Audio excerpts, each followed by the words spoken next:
नमस्कार मंडळी, सगळ्यांना श्री स्वामी समर्थ. तर आज आहे गुरुचरित्र दैनंदिनी 6व्या दिवसाची. त्याचबरोबर आपण 6व्या दिवशी जितके अध्याय आपल्या गुरुचरित्रामध्ये आपण वाचले त्याचा भावार्थ पाहणार आहोत. आणि त्याचबरोबर स्वामी समर्थ महाराज पुण्यतिथी निमित्त आपल्या गुरुचरित्र पारायणाची सांगता होते, आपल्या सप्ताहाची सांगता होते.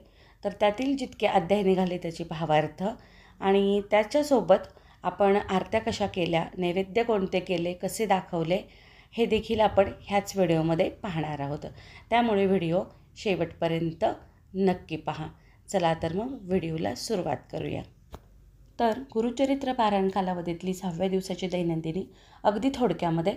तर नेहमीप्रमाणे घर अंगण साफ करून सडा रांगोळी, नंतर गाईची पूजा, उंबराची पूजा, तुळशीची पूजा आणि करून महाराजांची अभिषेक करून देवपूजा करून घेतली. आणि नंतर घरातलं जमेल तेवढं काम 10:30पर्यंत करून 10:30ची आरती करून घेतली. ही 10:30ची आरती आहे. आणि नंतर वाचन केलं. 12पर्यंत आज अध्याय पूर्ण झाले होते, कारण आज 5च अध्याय होते, 39 पासून 43पर्यंत. तर भावार्थ थोडक्यात समजून घेऊया. 39व्या अध्यायामध्ये गाणगापुरातली 60 वर्षाची गंगा नावाची वांज स्त्रीला पुत्रप्राप्ती झालेली आहे श्रीगुरूंच्या आशीर्वादाने. नंतर 40व्या अध्यायामध्ये नरहरी नावाच्या कुष्ठरोगी ब्राह्मणाची कथा आहे. 41व्या अध्यायामध्ये श्रीगुरूंनी सायनदेवाला निर्भयपणा आणि गुरुची आज्ञा पालन करण्याचं रहस्य सांगितलेलं आहे. नंतर 42व्या अध्यायामध्ये काशी क्षेत्रातली सर्व शिवलिंगाची दर्शन घडवलेले आहेत. आणि 43व्या अध्यायामध्ये सायनदेवाला श्रीगुरूंनी अनंत व्रताचं महात्म्य सांगितलेलं आहे. अनंत चतुर्दशीचं व्रत कसं करायचं हे महात्म्य सांगितलेले आहे. अतिशय गोड आणि सुंदर कथा आहे. हा थोडक्यात भावार्थ आपल्या 6व्या दिवशीच्या गुरुचरित्र वाचनातला आहे. आणि अध्याय पण कमी होते आणि 12 वाजायच्या आत वाचन देखील पूर्ण झालं. त्यानंतर माझी स्वतःची चपाती भाजी करून आपण 12 वाजायच्या आत आपल्या महाराजांना नैवेद्य दाखवला होता.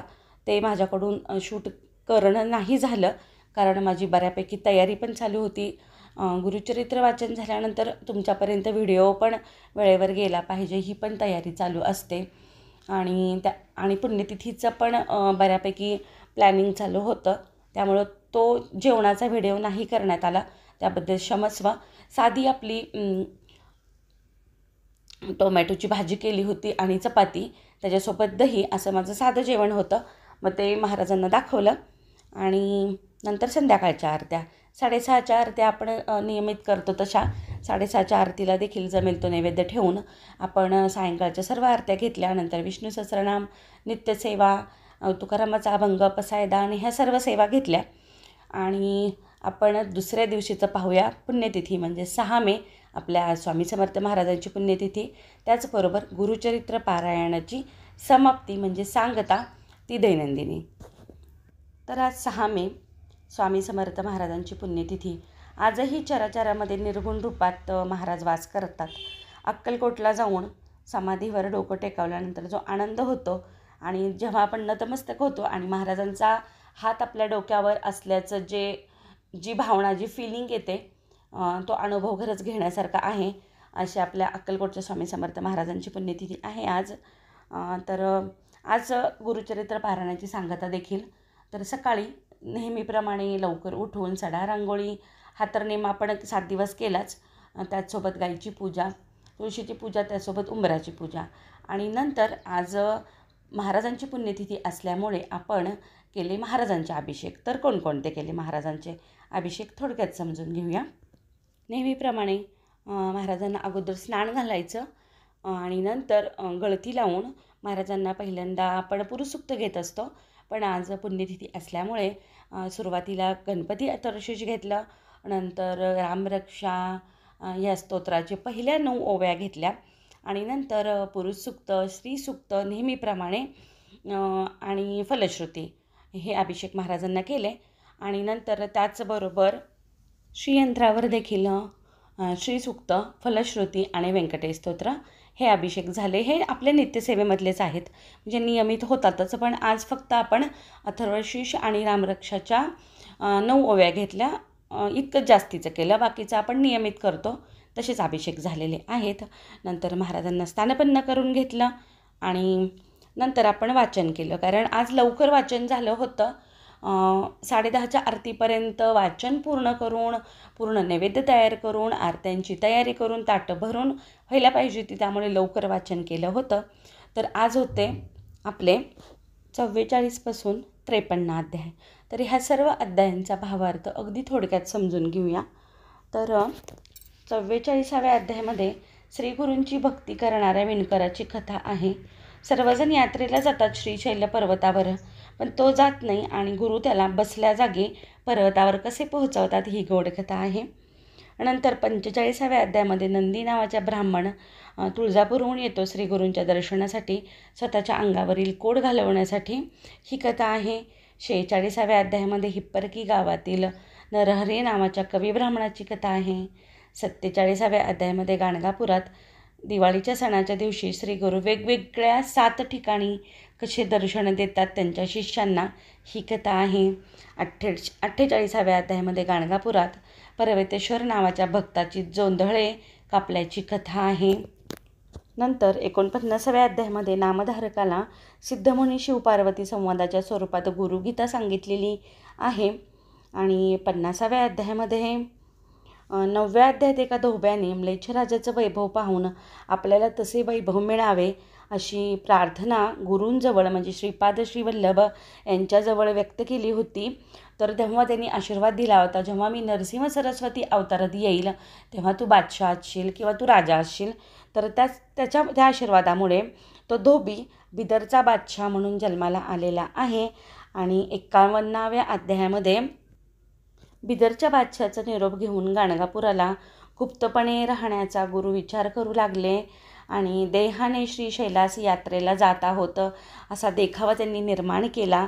त्यांना निजानंदी व्हायचं होतं आणि शेवंती, कमळे असे अनेक फुलांचे आसन तयार करायला सांगितले त्यांनी. आणि आम्ही निजस्थानाला जातो, पोचल्याची खूण म्हणून शेवंतीची फुले पाठवतो, त्याचा भक्तिभावाने प्रसाद म्हणून तुम्ही स्वीकार करा असं शिष्यांना सांगितलं. आणि निर्गुण पादुकांची अखंड पूजा करा, तुमच्या घरी अखंड लक्ष्मी नांदेल असं गुरूंनी सांगितलं. आणि शुक्रवार होता, तो शुक्रवारी आपले गुरु निजानंदी झालेले आहेत आणि जी शेवंतीची फुले आली ती 4 शिष्यांनी वाटून घेतलेली आहे.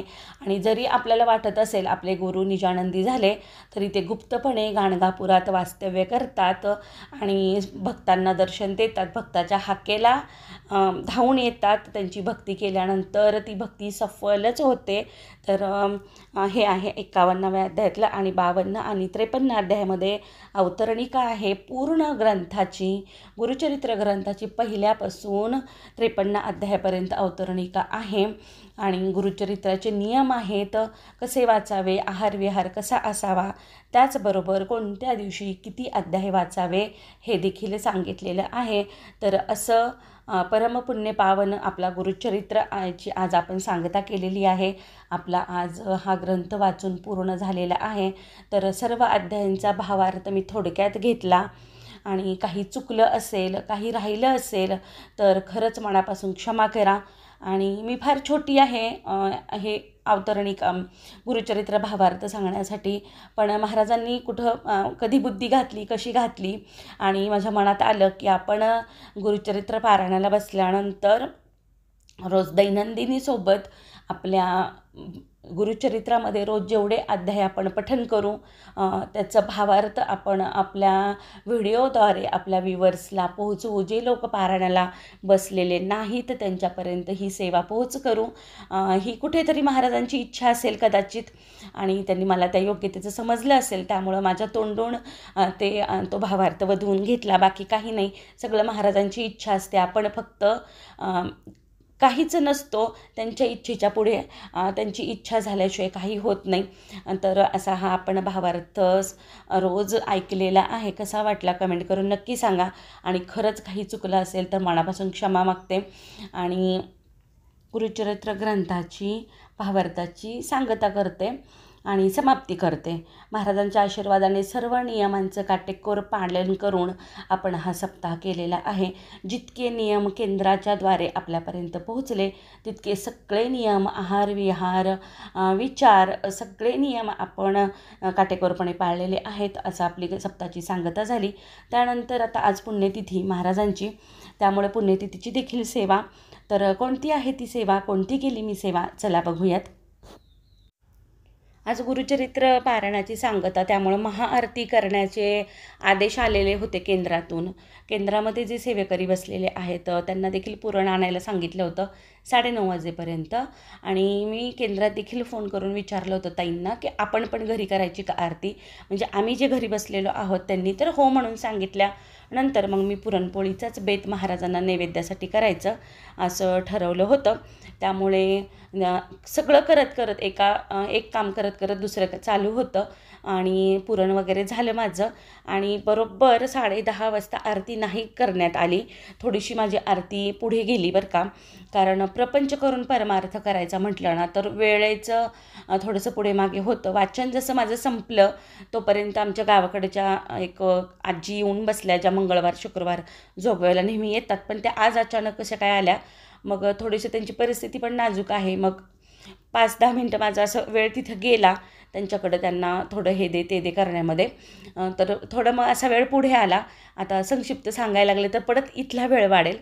त्यामुळं पण वाचण्याच्या वेळेस आल्यामुळे मग त्यांना विनमुख पाठवता येत नव्हतं, किंवा त्यांचं जे काही आहे ते करून त्यांना न पाठवणं म्हणजे ते मला बरं वाटलं नाही. त्यामुळं त्यांचं जे काही करायचं होतं ते केल्यानंतरच मी स्वयंपाक कंटिन्यू केला आणि पुरणाचा सगळा स्वयंपाक केला. कांदा लसूण विरहित स्वयंपाक केला आपण. आणि त्याचबरोबर आणखी एक सांगायचं घेवड्याच्या शेंगेबद्दल. तर आमच्या ग्रामीण भागामध्ये काल खूप शोधली बरं का आम्ही बाजारामध्ये घेवड्याची शेंग. आठवडी बाजार आमचा रविवारी असतो, तिथे देखील परत 2-3 ठिकाणी आणखीनची ते स्टॉल लागतात भाज्यांचे, तिथे देखील पण मिळाली नाही. मग जे मॉलमध्ये घेवडा असतो तो मी स्टॉकमध्ये ठेवलेला असतो माझ्याकडे, कारण मी नेहमीच गुरुचरित्र पारायण करते. जर आपल्याला हिरवी घेवड्याची शेंग मिळाली नाही तर तो मी भिजवून त्याची भाजी करते. तर त्याच्यासाठी पण मी ताईंना फोन केला होता, आपल्या सेवेकरी ताईंना. तर त्यांनी चालेल म्हटल्यानंतर ती मी रात्री भिजू घातली होती, त्याची देखील भाजी केली. मग अशी आपण ताटं भरली. तर पुरणपोळीचा नैवेद्य आहे. आमरस केला आपल्या घरच्या आंब्यांचा. घरचे आपले केशर आणि हापूस आंबे आले.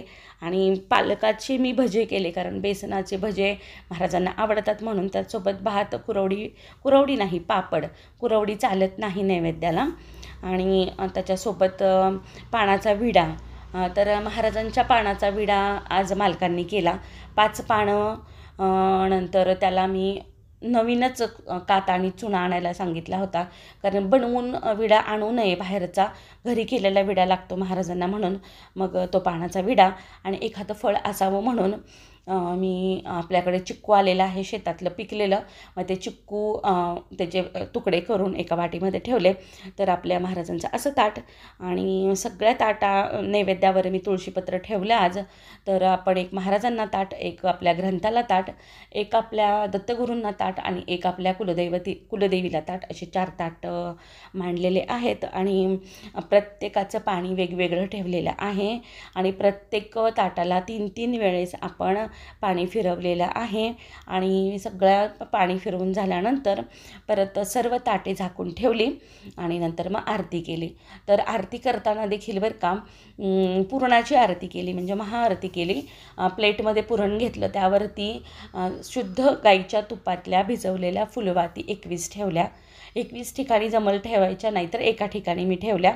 आणि नंतर आज आरती मालकांनी केली. बघा कसं भाग्य असतं की 7 दिवस पारायणाच्या वेळेस त्यांना वेळ नाही भेटला ऐकायला कधी यायला, म्हणजे त्यांच्याकडं तेवढे ते कामात असतात. पण आज नेमकं आरतीच्या वेळेस आज त्यांना कामही लागलं नाही आणि ते घरातही होते. मग आरती त्यांनी केली आज आणि ते मी शूट केली, एक छोटीशी क्लिप. कारण मन एकाग्र होणं गरजेचं आहे आरत्यांमध्ये किंवा कुठल्या सेवेमध्ये, म्हणून अगदी छोटीशी झलक आहे ही आज मालकांनी केलेल्या आरतीची. आशीर्वाद असतात बरं का ते, महाराजांची इच्छा असते की कुणाच्या हातात ताट जाईल आरतीचं किंवा कुणाच्या तोंडून आरती होईल ते आपण सांगू शकत नाही. तर आज महाराजांची आरती आणि आपल्या सगळ्या आरत्या मालकांनी केलेल्या आहेत. अशी आपण पुरणाची आरती केली.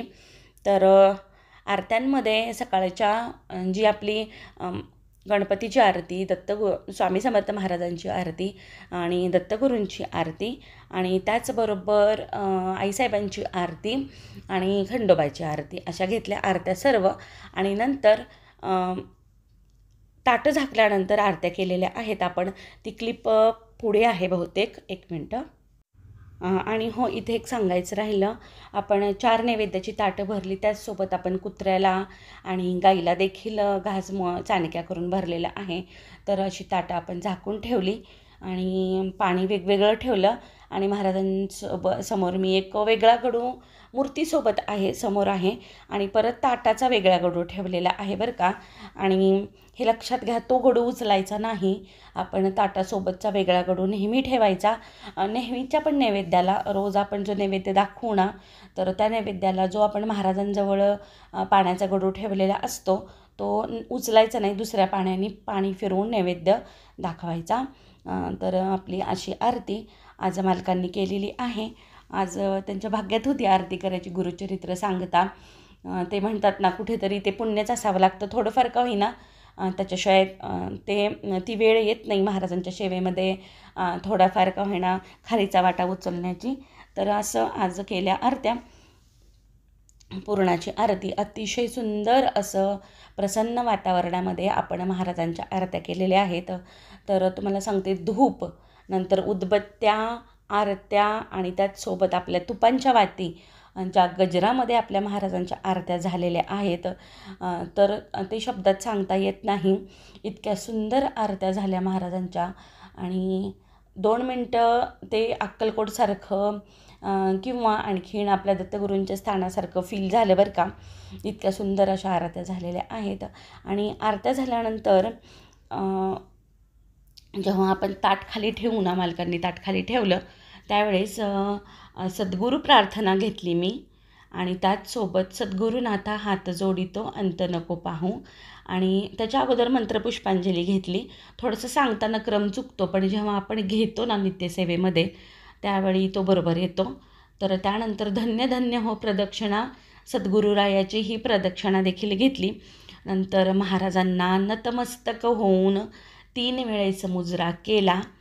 आणि मुजरा केल्यानंतर महाराजांचा हात डोक्यावर येतोच, मुजरा करणाऱ्याला ती प्रचिती येते. जे जे सेवेकरी मुजरा करतात योग्य पद्धतीनं त्यांना ती प्रचिती आलेली असेल. तर अशा आपल्या आजच्या 10:30च्या आरत्या. त्यानंतर स्वामीचरित्र सारामृत पूर्ण घेतलं, म्हणजे पूर्ण पठण केलं, कारण आज पुण्यतिथी आहे. ही फार मोठी सेवा आहे. आणि त्याचबरोबर 11 वेळेस तारक मंत्र घेतलेलं आहे. आवर्जून सांगते, आज जरी आपण गुरुचरित्राची सांगता केली असेल, पूर्ण गुरुचरित्र आपण आठवडाभरात पठण केलं असेल, तरी स्वामीचरित्र सारामृताची सेवा चुकवू नका. आणि तारक मंत्राची देखील चुकवू नका. त्याचसोबत 11 माळी श्री स्वामी समर्थ मंत्राचा, षडाक्षरी मंत्राचा जप करा. आणि महाराजांना काय आवडतं, तर फक्त सेवा आवडते हो. बाकी महाराज सेवेचेच भुकेले आहेत. आणि आपण एकदा सेवा केली आणि निर्धास्त व्हायचं, सगळं महाराजांवर सोडवून. आपल्या सगळ्या संकट, सगळ्या चिंता, सगळ्या काळज्या महाराज स्वतःवर घेतात. मग काहीच काळजी करायचं राहत नाही ना. आपल्या हातात फक्त सेवा करायचं आहे. त्यामुळं सेवा करा, सेवेकरी व्हा आणि आपली सेवा जास्तीत जास्त लोकांपर्यंत पोहोचवा. आपले व्हिडिओ आवडले असले ना, तर आपले व्हिडिओमुळं जर कुणाचं काही उपयोग होत असेल, कुणाला काही फायदा होत असेल, तर तो नक्की शेअर करा. आणि आपण असेच दैनंदिनी रोजची घेऊन येणार आहोत. त्याचसोबत आमची ग्रामीण भागातली, म्हणजे मराठवाड्यातल्या ग्रामीण भागातली दैनंदिनी पण आपली उद्यापासून असणार आहे. त्याचसोबत आपण स्वामींच्या सेवेमधील देखील अनुभव पाहणार आहोत. आणि माझा स्वतःचा अनुभव मी पहिल्यांदा शेअर करणार आहे की मला 26-27 वर्षामध्ये किती अनुभव आले आणि मी सेवेत का आले, हे सगळे अनुभव मी शेअर करणार आहे. आणि त्याचसोबत जर तुम्हाला तुमचे अनुभव आपल्या चॅनलवर पाठवायचे असतील तर नक्की कमेंट बॉक्समध्ये सांगा आणि किंवा कम्युनिटीमध्ये तुमचा अनुभव शेअर करा. आपण पुढच्या व्हिडिओमध्ये तो देखील अनुभव आपल्या व्ह्यूअर्ससाठी शेअर करू. चला तर मग अशाच व्हिडिओ पाहण्यासाठी आपल्या चॅनलला पटकन सबस्क्राईब करा. आणि व्हिडिओ पाहिल्याबद्दल मनापासून सगळ्यांची कृतज्ञता, सगळ्यांना मनापासून धन्यवाद. आणि भेटू नवीन व्हिडिओसोबत. तोपर्यंत सगळ्यांना श्री स्वामी समर्थ.